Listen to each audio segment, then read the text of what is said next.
Before we read the special maftir of Zachor, I want to share some words.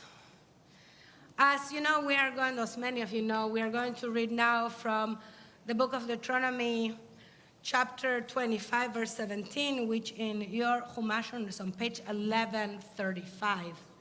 Page 1135.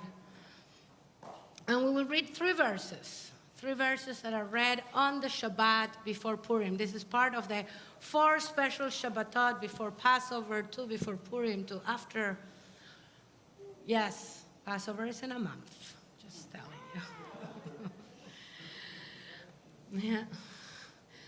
So, someone would say, like, we make so much chametz just when we have to get rid of chametz. It just, something doesn't make any sense. Like, well, we'll eat it. So we read these 3 verses.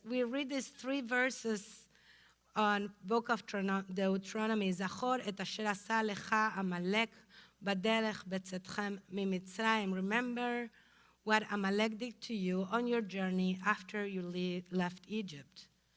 And these verses tell us to remember what Amalek did to us. We are commanded to hear this Torah reading, and in hearing it, we fulfill the mitzvah of remembering.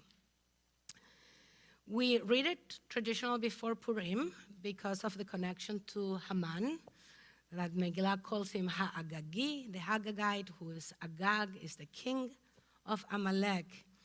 And our rabbis taught that Amalek symbolizes the enemies of the Jewish people throughout history. A man is an Amalekite, and in many ways our tradition connects and makes Amalek the symbol of all the enemies that we encounter and have encountered. We also read and challenged by the instruction of blowing out the memory of our enemies. And that's where one explanation of the practice of whenever we say the name Haman, we blow out its memory by doing what? By Monday, I hope you get it a little better. You have 2 days to practice. But tragically, in some circles, these verses of the Torah, the ones that say that we have to blow out the memory of Amalek, are read by Jews as we are commanded to wipe out, literally, the enemy. And this week, especially, it feels crucial for us to stand against that literal reading that many do, because this teaching is dangerous. And it has been, and it was last Sunday.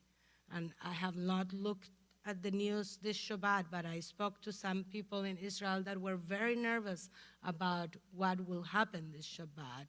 It is followed by Jewish extremists who believed that God and our tradition call us to wipe out other people, other nations, people's homes, and people's villages. As you probably know or read, and if don't, I'll tell you, and you can go and look into after. Last Sunday, there was a terrible, tragic terror attack that killed 2 Israeli brothers, Hillel and Yagel Yaniv. And as a response to that, Jewish extremists took it upon themselves to respond with violence. They did a deadly attack in the Palestinian village of Huwara by the Israeli settlers. They set fire in Palestinian homes and cars, injuring close to 100 residents and killing 1 person, Samach Hamdallah Haktash. And many of them, or most of them, did this wearing kippot and tzitzit in the name of God, following this mitzvah of blowing out Amalek. There was a video that went viral where people had to pause from burning the village to daven Mariv, to daven the evening service.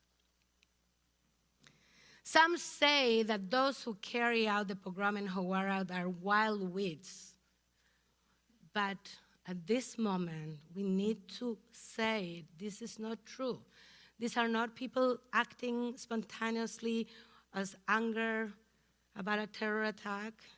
These are organized terror groups, Jewish terror groups, and a direct product of years of incitement by elected officials and extremist rabbis, a lot of that funded by American money. Many Knesset members backed up this rampage. Far-right Minister Bezalel Smotrich, one of the most senior members of Prime Minister Benjamin Netanyahu's government, said on Wednesday that Israel should wipe out the Palestinian town of Huwara in the West Bank. He said maybe they shouldn't be done by the people on themselves, but Israel should do that. People that are called themselves religious Jews who stop to pray while burning a village are using religion wrong, and we have to stand up for that. Often we think that those wearing tzitzit and kippot are the real Jews. They are authentic. We are not. There's nothing authentic about reading Torah in that way. The prophets teach us again and again that that's not the way. Isaiah says, "Gam ki tarvet tefila eineni shomea yedechem damim malu." Though you pray at length, I will not listen. Your hands are full of blood. So we have to really stand up for this. You have heard me. I have been saying this almost every week in the last month. I'm going to keep saying it because at this time we have to stand up. It is our duty to speak. I've been urged by my colleagues, my friends, people in Israel that say that Jews living in the diaspora, religious leaders, all of us, whether Israelis or not, must raise our voices with them because keeping silent now is not the way to go. It is imperative to condemn this new government's attempt to institutionalize discrimination, racism, the attacks on the judicial system, its attempts to undermine the free press, it's a handover of law enforcement powers to extremist politicians, which is what's allowing this to happen, and the backing of violence. And I say we when I talk about the people doing this in Huwara, because it's we, the Jewish people, are doing this. We are very, very fast to say we, the Jewish people, when a Jew gets the Nobel Prize. When a Jew does something really good in the world, we are really proud. We, the Jews. They are we, the Jews, too. And that hurts. But it is we, the Jews, in the same way. I read a very inspiring explanation to what does it mean, Zachor asher asa lecha Amalek, yesterday, which I wanted to share. It said, Zachor asher asa lecha Amalek, remember what Amalek did to you, so you do not become Amalek.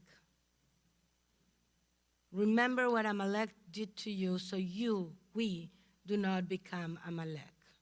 You know, as we read every Shabbat, every time we say Kiddush, every time we say, remember you were slaves in Egypt, the notion, the idea there is that we remember we were slaves in Egypt, so then we can not put others into slavery, so we can recognize our journey of slavery, our journey from oppression to freedom.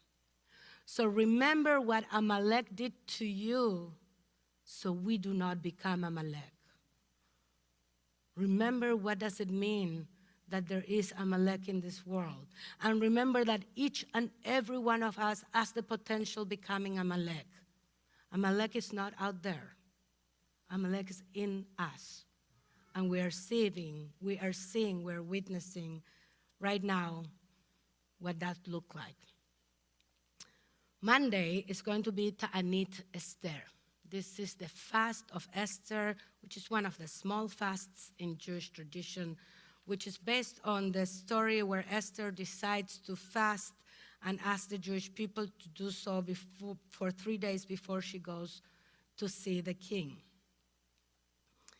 A fast before a celebration, which is pretty, it comes in almost, in many of our holidays. We will have it also on Passover. A fast before a celebration of victory is actually an opportunity to look inwards and perhaps to think about what happens when we move from being the victim to being the one with power and victory. That is what happens in the story of Esther. We go from a place of being the victim, the ones that are running from oppression, and then things are turned around and we become the people that have the power. And what do? We kill them all. And then we have a party to celebrate that. So Purim is a complicated holiday. And it's so complicated that we prefer not to deal with it too much. We get dressed, we get drunk, we emphasize the party, we emphasize kindness, we emphasize giving gifts, receiving gifts, we emphasize giving tzedakah. That's good. But we also have to remember the complicated teachings of it. We read on Purim about oppressed people fighting for freedom and celebrating redemption. We celebrate the fact that we are safe from evil, from an enemy. And we celebrate victory. But by celebrating victory, we're also celebrating violence. And that is disturbing. So I invite you, as we listen to the words of Zachor, to remember what Amalek did to us, to remember that we have the capacity by tapping into our experiences of oppression not to become oppressors. By tapping to our experiences of oppression, we should not become oppressors. And let's celebrate on Monday, because thank God we have an opportunity or an obligation to just for one day at least put everything upside down, because sometimes that's all what we can do. Shabbat Shalom.